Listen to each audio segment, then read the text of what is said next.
President Trump says the Strait of Hormuz is open. Iran says it's closed. The ships, though, are telling us something else. On Tuesday, just 6 commodity vessels crossed the Strait of Hormuz. 6. That number matters because before the war, Hormuz was one of the busiest and most important energy corridors on Earth. Now, commercial traffic is running at a fraction of its usual level. And still, Washington says the waterway is open. Tehran says it isn't. So who's telling the truth? More importantly, who actually controls the Strait of Hormuz? I'm David Whitmore, and this is Global Insight Report. Tonight, we're moving past the statements from Washington and Tehran. We'll examine the ships, the oil, the military situation, and the failed negotiations. Then we'll ask the bigger question: what happens if Hormuz stays in this strange state for weeks or even months? This may no longer be a short-term shipping disruption. It may be turning into the new reality of the global energy market. Let's start with the contradiction. On August 18th, President Donald Trump said there were no talks currently taking place between the United States and Iran. He also insisted that the Strait of Hormuz was open. Iran pushed back at once. Iranian officials said the strait remained closed to shipping and that reopening it depended on Washington meeting Iranian conditions. The two positions could hardly be farther apart. Washington says the strait is open. Iran says the strait is closed, but there's a third source of information, the ships, and they don't appear to be acting as though Hormuz is operating normally. Shipping data cited by Reuters shows that only 6 commodity vessels crossed the strait on Tuesday. That was down from 9 the day before, and well below the recent average of around 11 daily transits. Even that comparison, though, doesn't show the full picture. Before the conflict, the strait carried huge volumes of energy. Approximately 1/5 of global crude oil and liquefied natural gas shipments normally passed through this narrow waterway. So when traffic drops sharply, the effects don't stay inside the Persian Gulf. They spread through the global economy. Now, there's an important distinction. When Trump says Hormuz is open, he isn't necessarily saying commercial shipping has returned to normal. He's making a political and military statement. The United States says it can operate in the waterway, and American naval forces remain there. Washington says the blockade is still in force. From the American point of view, the fact that some ships can move through the strait proves the waterway is open. Commercial shipping companies see it another way. For them, the question isn't simply, can a ship physically pass through? It's this: can that ship pass through safely? Can it get insurance? Will the crew be protected? Will the vessel be attacked? Will the rules change halfway through the voyage? And perhaps most important, will the ship still be safe when it tries to come back? That's why the meaning of open matters so much. A maritime corridor can be technically open and still be unusable for business. That may be exactly what we're seeing in Hormuz. Think about the situation from a tanker captain's point of view. Your company tells you there's an available route through the strait. But tensions between Iran and the United States remain extremely high. Military vessels are operating nearby. Commercial ships have already been attacked. Iran claims control over the waterway, while Washington claims the opposite. Then your company asks a simple question: are you comfortable taking this ship through? That changes everything. The global economy doesn't depend only on governments keeping sea lanes open. It also depends on private companies deciding those lanes are safe enough to use. Right now, many companies clearly don't think they're. The falling number of crossings shows that. So perhaps the best way to understand Hormuz isn't to ask whether it's technically open. Ask this instead: is Hormuz commercially functioning? Right now, the answer appears to be no. SCENE5.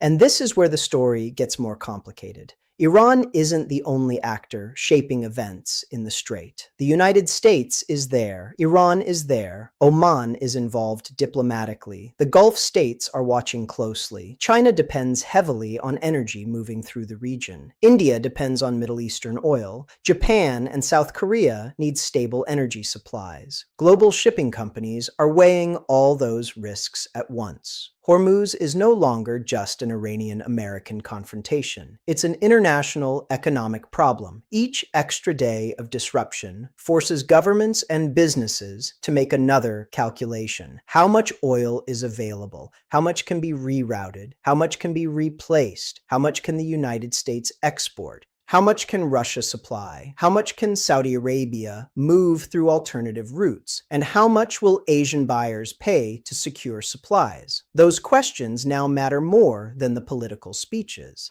Then there's the oil market. It's starting to send a warning. On Wednesday, Brent crude settled at approximately $91.62 per barrel.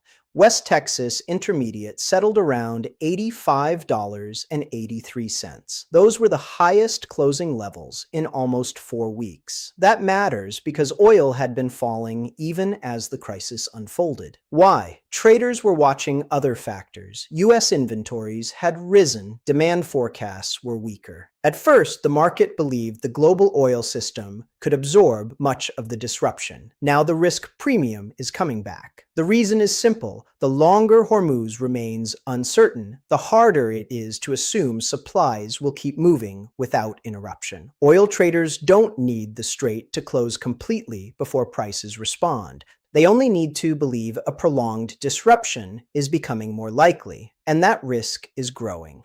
But here's the important question. If oil is getting more expensive, why haven't prices exploded? Why isn't Brent at $120? Why hasn't the market panicked already? The global energy system has a few shock absorbers. The United States produces enormous quantities of oil. Other producers can raise supply. Strategic reserves exist. Refineries can adjust the kinds of crude they process. Some shipments can be redirected. Demand matters too. If oil gets too expensive, consumers and businesses start changing how they behave. People drive less. Companies cut fuel use. Airlines become more cautious. Industrial users look for alternatives. Economic growth can slow. All of that reduces demand. So the oil market is being pulled in two directions. On one side is the risk of a supply disruption. On the other are inventories, alternative supplies, and weaker demand. For now, the disruption risk is winning out. That is why prices have started climbing again.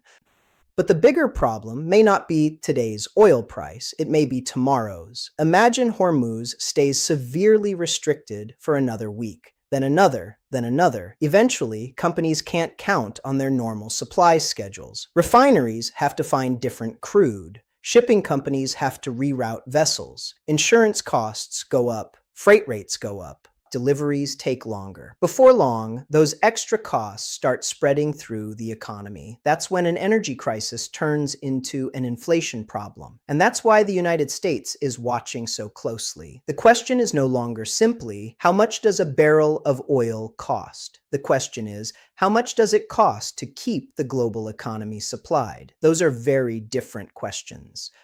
Now let's return to Iran. Tehran's position is getting harder to miss. Iran says the strait will stay closed until Washington meets the conditions of the interim agreement. Those conditions include demands tied to the American blockade, oil sanctions, and military operations. Iran is effectively saying, you want Hormuz open, then negotiate. Washington's position is very different. The United States has rejected the idea that Iran can use Hormuz as political use. President Trump has also said there are currently no talks scheduled. That creates a serious problem. The strait is now both a military flashpoint and a bargaining tool. Each side thinks the other has more to lose by backing down. That's the recipe for a classic geopolitical stalemate. Nobody wants to make the first concession. Nobody wants to look weak. Meanwhile, the ships wait.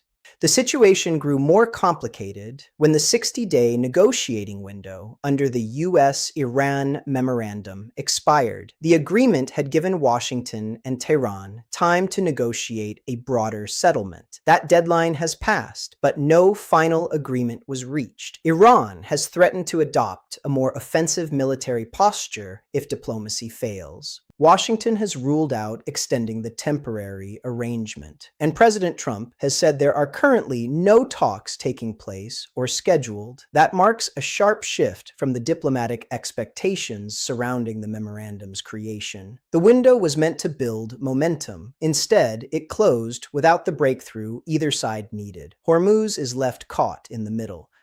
Another factor deserves attention: Oman. For years, Oman has held a unique place in regional diplomacy. It has kept ties with both Iran and the United States and tried to serve as a bridge between them. But that role is getting harder to maintain. The United States and Iran aren't just arguing over technical details. They disagree about what their future relationship should look like. They disagree over sanctions, military operations, and Iran's nuclear program. They also disagree about who gets to set the terms for reopening Hormuz. That's a huge gap. Diplomacy becomes extremely difficult when the two sides can't even agree on the basic reality of the battlefield. Something else fascinating is happening at sea. Some commercial ships are increasingly using the Omani side of the waterway.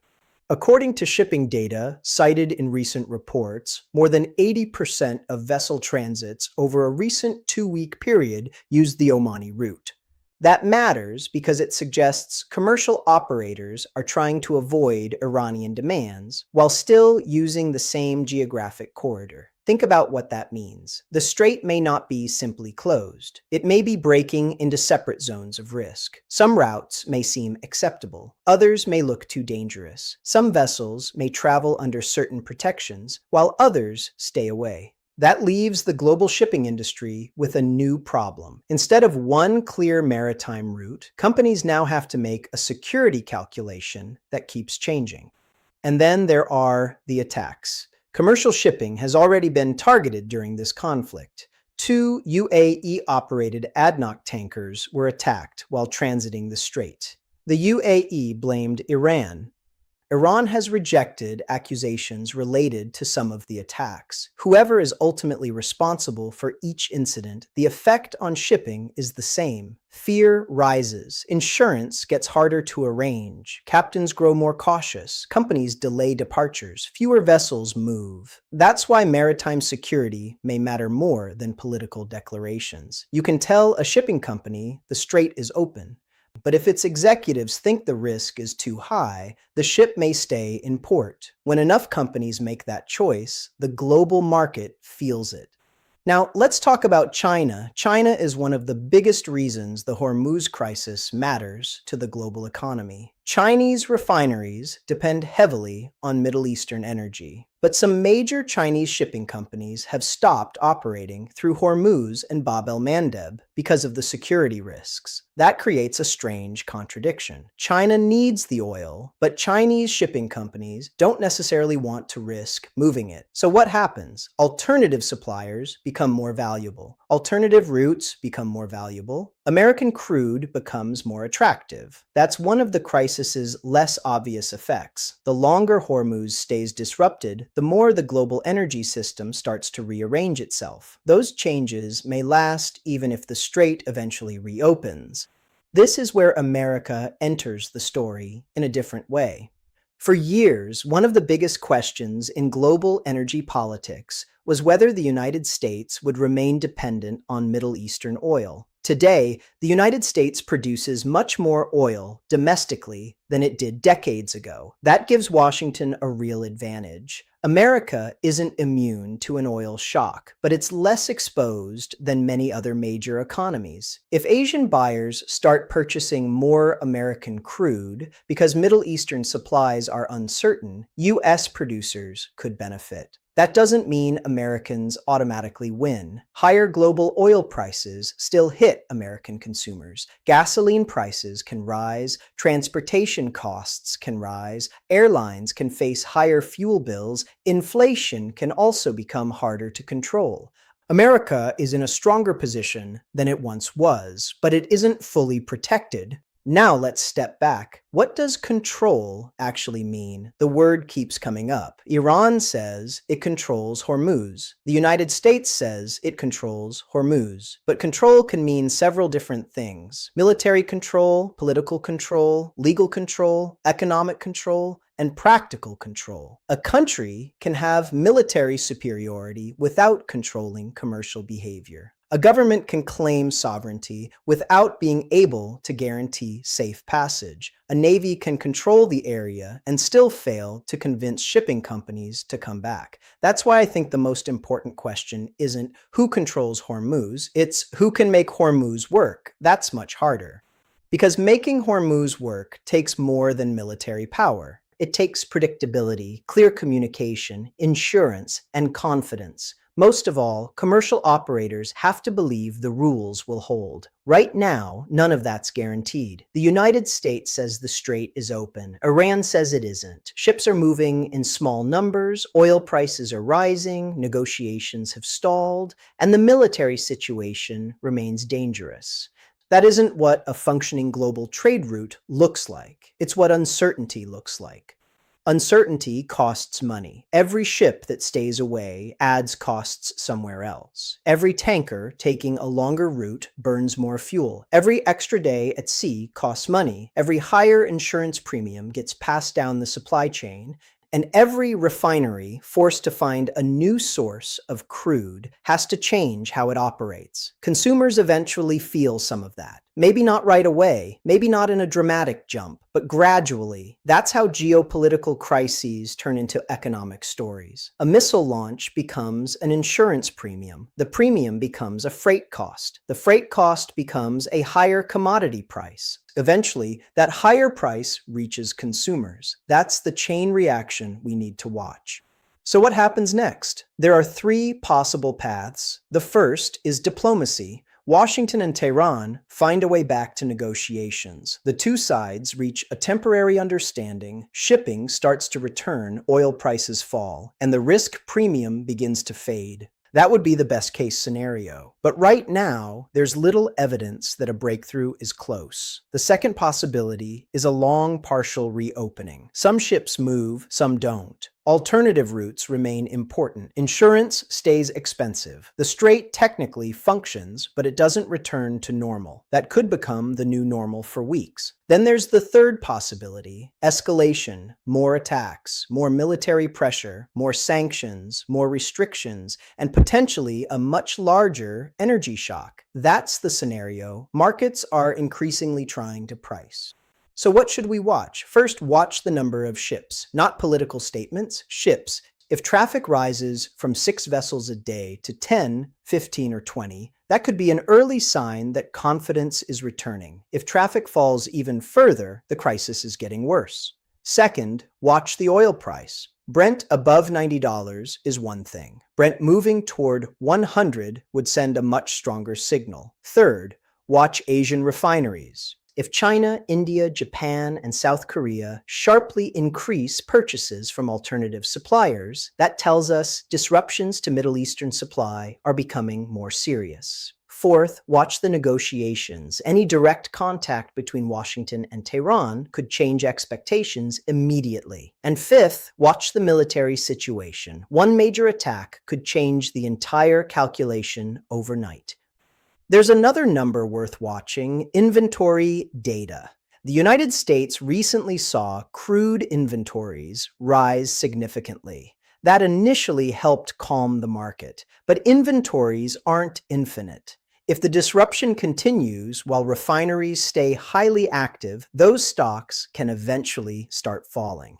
And if inventories begin dropping rapidly while Hormuz remains restricted, oil prices could face much stronger upward pressure. That's why today's price isn't the whole story. Inventory trends may tell us more about where prices go next. Markets are always looking ahead. That's what makes this crisis so hard to read. Conditions on the water can change faster than the economic data, while the data may take weeks to show what happened at sea. Americans should be asking another question too. How long can this continue before it becomes a domestic political problem? Voters don't care about maritime shipping statistics for long. They care about what they pay at the gas station, at the grocery store, and for an airline ticket. They feel it in heating and transportation costs. If oil stays above $90 for a prolonged period, the economic damage will be harder to ignore. And if prices climb much higher, pressure on Washington will grow. That could leave the Trump administration with another dilemma. How much pressure can the United States put on Iran without triggering an energy crisis at home? It's one of the central strategic questions in this confrontation.